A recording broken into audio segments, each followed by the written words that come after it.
Hi, first of all, my name is Jack, and thank you for coming. Secondly, as someone that used ProActiv to find success, I want to thank you again for the product. Thank you. After taking risks and starting ProActiv and the brand of ProActiv, how did your relationship with risk change in making decisions through Rodan and Field? Did you still find yourself uncomfortable with it, or? Yeah, I think that's a great question because people make the assumption that if you're an entrepreneur, you're a gambler, you're a risk taker, and I am so not that. And say I would, venture to say Kathy would say the same thing. I never viewed these things as a risk. I got worried at times because I knew what I was doing was the right thing. I really knew we had products that worked, that were going to make a difference in people's lives, that we would find a way. So, getting back again to that advice my dad gave me, really self-reliance, independence, and keep pushing yourself. So it didn't really change. It didn't. The risk wasn't there when we did ProActiv, and the same thing with Rodan and Fields because we knew we had to make it work. My name is Sari. Thank you so much again for coming in. I was really interested by your consumer connected commerce model. I was wondering if you could talk a little bit more about how you got all of your consultants as excited and motivated and knowledgeable about Rodan and Fields as you were.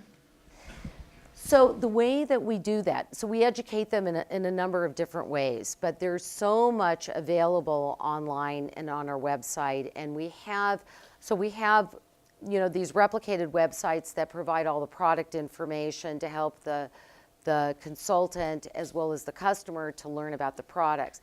But then we have all these what we call back office tools to help them run their business. So there's a lot there available to support that, as well as we have a large field development team, so people who go and they help and train.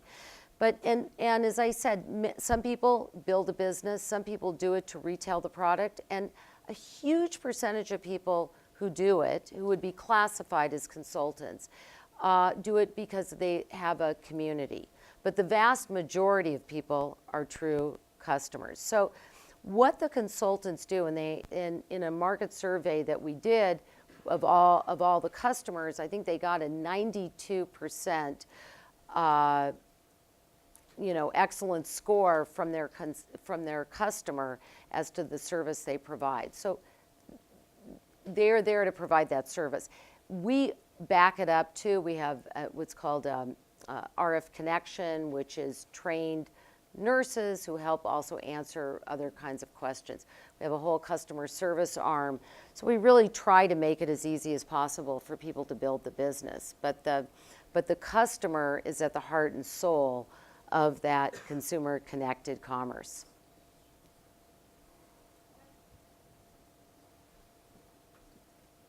So thank you for coming in. And when you spoke about with your first company, ProActiv, it was just you and your business partner. What was the greatest difficulty then expanding to a direct selling model in Rodan and Fields when it came to hiring like that customer support center that you just mentioned and the nurses that can answer questions? What was the greatest difficulty with now hiring employees and actually having them as part of your business? So let me answer that by saying, first of all, my nightmare job in life would be to be a CEO. So I was never that. So I didn't have to worry about those headaches. We brought in somebody who had that experience, plus my husband, the same thing. So we had two people. So it was more their headache than it was mine. But it starts small. I mean, we started with a couple of employees in a little tiny office, and it built. Today we have about 550 employees now who help to run that, manage that business, and probably will have 1,000 within short order. So it grows slowly. It grows organically. All these things grow very organically. They have their kind of own rhythm.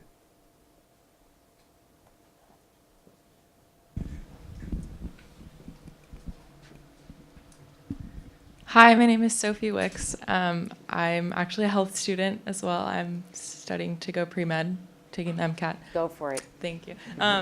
I thank you so much again for coming.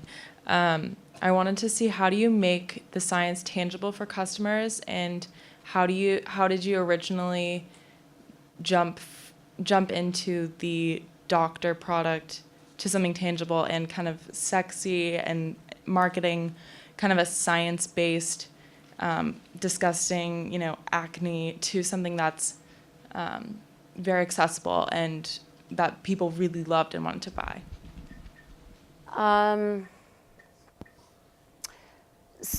It really comes from basically a knowledge and experience with patients.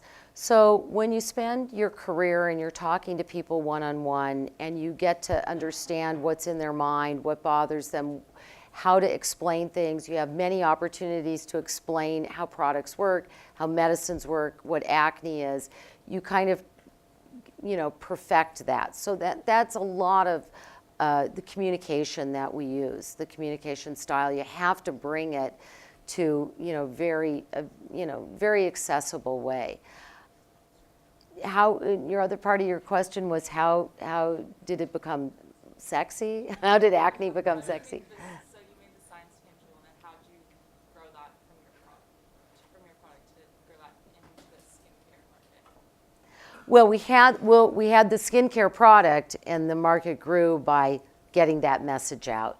So, and that was done with ProActiv, with an infomercial, and with Rodan and Fields. It's really through one consultant to another, word of mouth, and all happens with social media and online.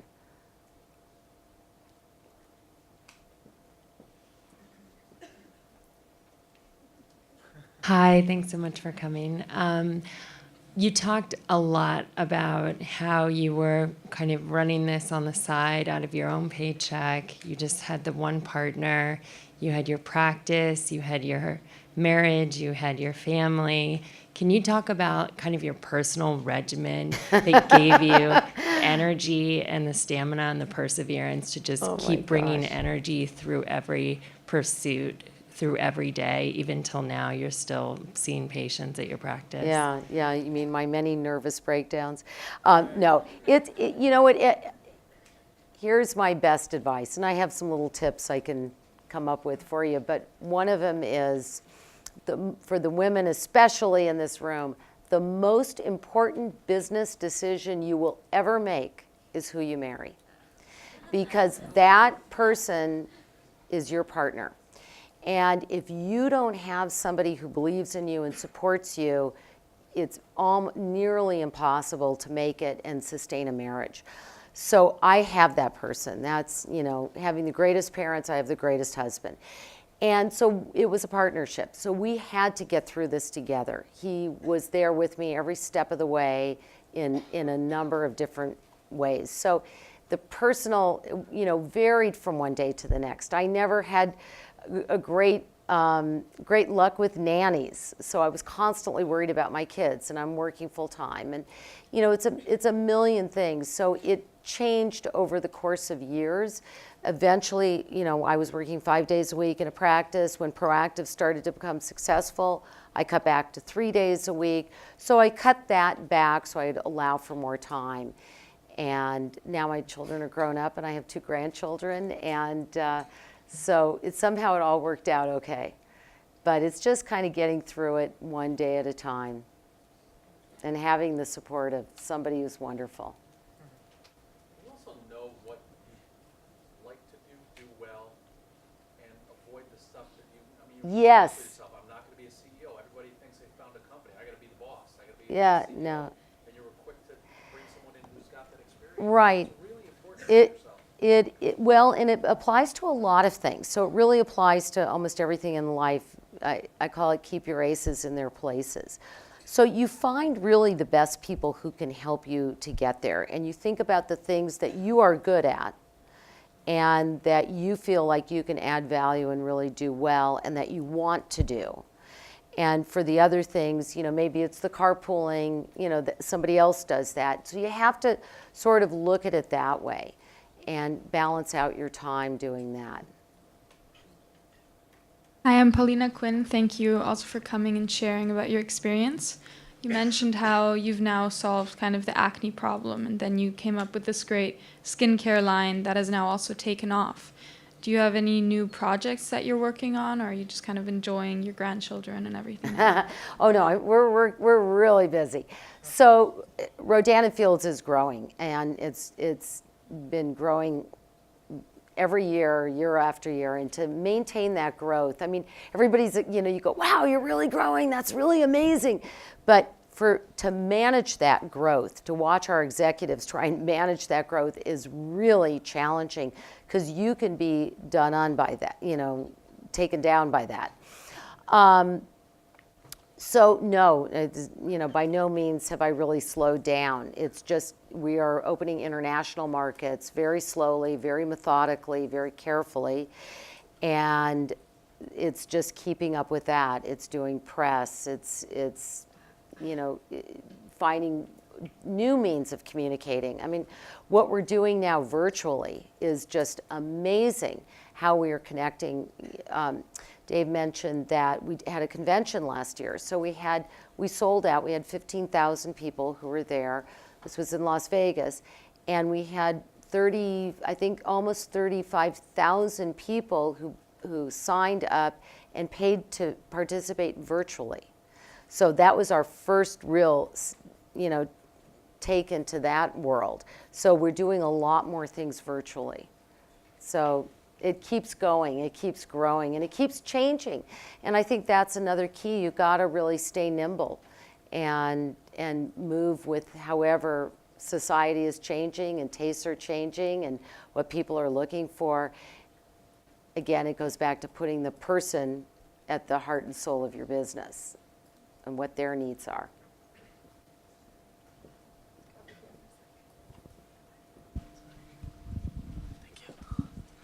Hi, my name is Michael. Thank you for being here. Thank you for your time and sharing everything. I would like to know if you can share, please, what are some key factors of having a successful partnership with your relationship with Kathy and that whole journey, how? Yeah. Well, I have been extremely fortunate. Kathy has been an absolutely wonderful partner. I mean, we've really maintained a very close friendship and a very good working relationship. Now, that's not to say, that everything is always hunky-dory and we agree on everything. We don't, but we really find ways to sort of manage that. Many people will ask, well, does she do one thing and then you do another thing? And it's really not like that. We both have very similar skill sets. But I think that somehow it works. Like anything in life, when you find whether it's your marital partner or your business partner, there's so much chemistry involved. And I think there is a very good chemistry that the two of us have that has allowed us to be successful. I'm not sure if it had just been one of us, if it would have ever turned out this way.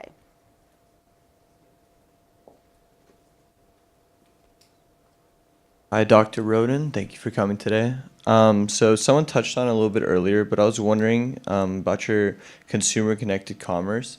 So in terms of when you're looking for consultants and hiring new people, I'm wondering what type of obstacles or maybe liabilities you've had to face when hiring so many new people. So I'm so glad you asked this question, because I think it's really, it provides me with an opportunity to really clarify how this business works.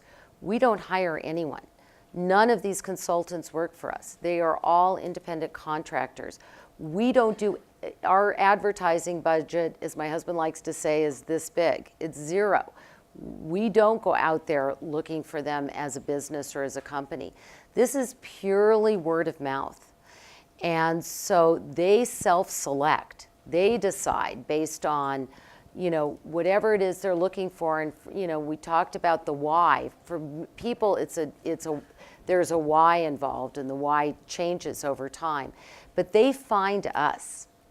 And that's the beauty. And for some, it really works. And for other people, they transition, into something else. But it really is, it's a self-selected group of people.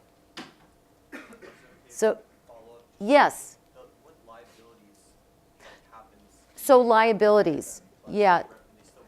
Well, okay, so we do have a legal department, and the main job of our legal department, or one of the primary ones, is what we call compliance. So when somebody decides to become a consultant, there is a booklet, it's probably about this thick, I don't know, but it's a compliance doctrine. And they have to read it and sign it. And it's a whole list of what you can do, what you can say, what you cannot say, how you have to conduct your business.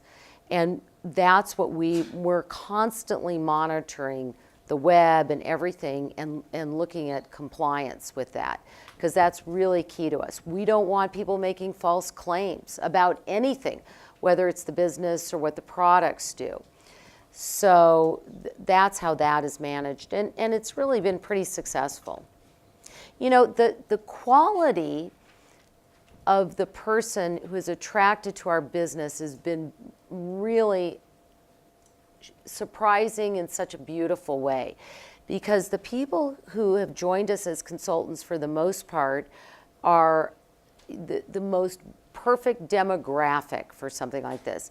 They are educated. They're women, most of them are women in their their early 30s to their 50s. They have had, many of them, corporate jobs, legal jobs. They've real estate. I mean, they come from a lot of different educational and professional backgrounds. And it's a really wonderful group of people to work with. So they really get it. We don't attract anybody, it seems like, who's done any kind of direct selling before, because we're not that. We're so different. Those people are not interested in us. It's really people who say, you know what, I have 3 kids. I gave up my, fantastic job at Morgan Stanley, and in order to stay home with my kids, but I'm finding that I'm, going brain dead, and I want an outlet. I want to do something with my life that is mine alone.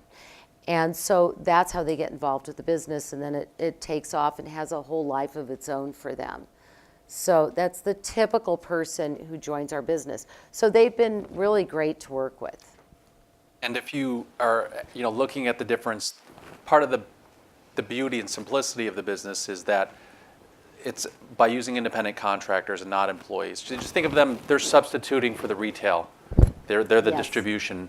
They're the face of it, except they're exclusive to one product, basically. Well, I guess they don't have to be exclusive. They could sell other Right. things, but they sell their product. So if you need to know the difference, a lot of your businesses are going to be sort of scaled that way with virtual talent, not virtual talent, but people who are independent contractors. So you can't dictate the times that they work, Right. the days that they work, the places they work. They're just providing a product and a selling system. Think of it as almost like a franchise.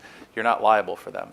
Yes, if they go out there and make some crazy representations, but they've covered themselves in the in sort of the thing that you have to sign. But just be smart about independent contractors. Don't cut too close to the line, because it's an IRS thing. If you say someone's an independent contractor, but you say, show up at my office at 9 a.m. Monday through Friday and do this work that I hand to you and hand it back to me and report to me, there's like 20 tests that show whether you're an independent contractor or you're an employee. And you don't want to cut it close to the line, because as the employer, the penalties are on you, and they're severe. So that's the beauty of their models. They have very few direct employees other than their management and leadership structure. Right. You skipped. You didn't know right here. Second row. With his hand up, to your left, You're getting warmer, left. There you go. Hi, I was wondering, because you mentioned you had another acne product. So is it completely different from ProActiv, and how did the legality work out? Mm-hmm. So our other acne product is Unblemish, and it is a 3-step acne system. It has some difference in the medications that are in it, completely different formulations, different ingredients. It's geared towards a different demographic. ProActiv is much more teenage kind of product. This is a more adult product, or was actually created more for adult acne. So it has a lot of luxurious feel to it, and ingredients that support that. Hi, thank you. I wanted to ask, since you're a doctor, first of all, You want to show me a mole? Well, Now that you mention it. I mean, there's, but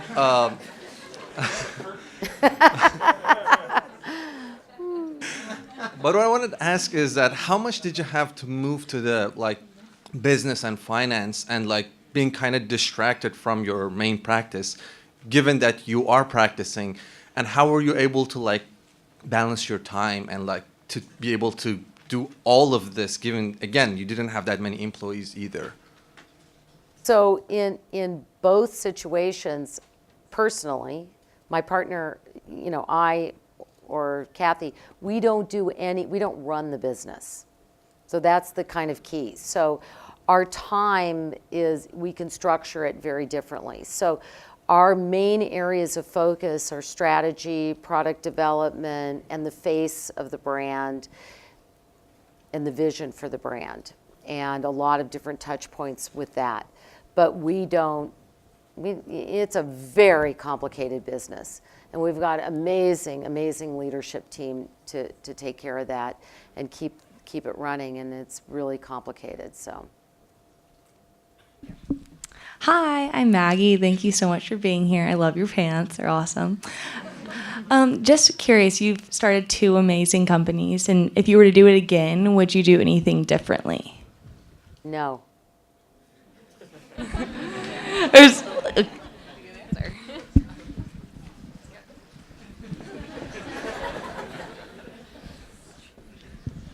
Hi, can you talk about the partnership with Guthrie Ranker, how you found them and why you chose them? And when were in the talks with them, how did you prepare your guys' your partnership to not be taken advantage of because you didn't have that background? So we found them, again, it was through my mother at a judges conference. So that was just pure serendipity that happened. You know, as I like to tell people, you never know who you're going to meet.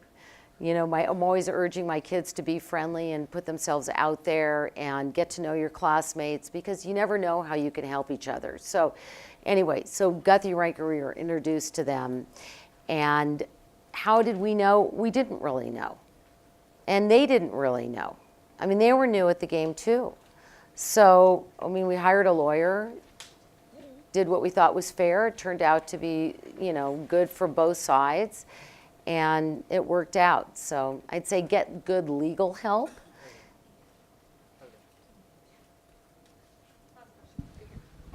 Hi, Katie. I'm Leo Masachi. Thank you so much for coming in here tonight. It's an absolute pleasure to have you. I was wondering, what were the secret sauce behind the branding of ProActiv that helped differentiate it from the competitors and landed ProActiv a household name? I think the secret sauce is that it worked. I think it really is that simple. It wasn't the celebrities that actually sold the product. A lot of people think it was P. Diddy or Alicia Keys, but it wasn't. They're known as channel stoppers. So when you're watching TV and you see that celebrity, you're like going, huh, what's going on? And then you get drawn in to hear the stories and learn about the product. It was word of mouth. So that's what really sold ProActiv. And how did we know that? Well, we had an 800 number where people would call and they'd leave what was called their success story. And we'd transcribe all these messages. And I mean, I have a huge filing cabinet full of those. I could never bear to throw any of those away. And it would be people saying, I watched the commercial 20 times. It wasn't until the 6th person told me that they had tried it that finally I agreed to try it, and wow, did it work, and it surpassed my expectations. So that's what really sold the product, was seeing somebody's skin change, somebody that they knew who, you know, had been using the product and had success. And it was that information, that experience that we took for Rodan and Fields, because it was the same thing, and to find a way to replicate it, and now we could do it literally on steroids because of the internet and social media.